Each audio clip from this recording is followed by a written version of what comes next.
going on, guys? We're out at OPFOB here for our 5th annual Warrior Range Day, and we've actually grown this event to the point where we can introduce a 2-gun match.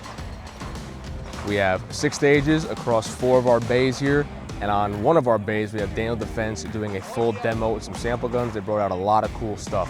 We got about 42 competitors, 200 spectators, 20-something vendors. It's going to be an awesome day out here.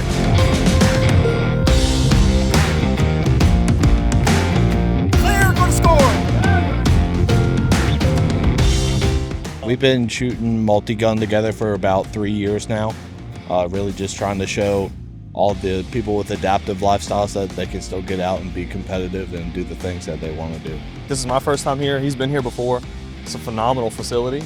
Definitely that won't be my last time for sure. This place has grown a lot in the past 3 years that I've been here, so it's awesome to see that they're continuing to grow and build that community of veterans and first responders.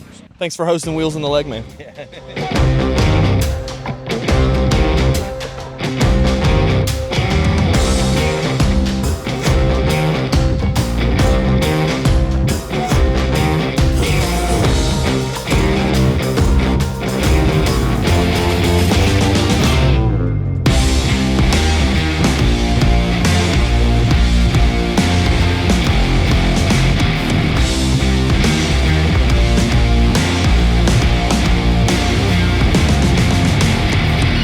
It has been an outstanding day of competition and camaraderie. I want to give a huge thank you to everyone who came out and made this day possible. From those that participated, especially to those volunteers, those RSOs that made this day possible, and last but not least, the sponsors. Thank you all for the support that you give to the OPFOB mission and the OPFOB community.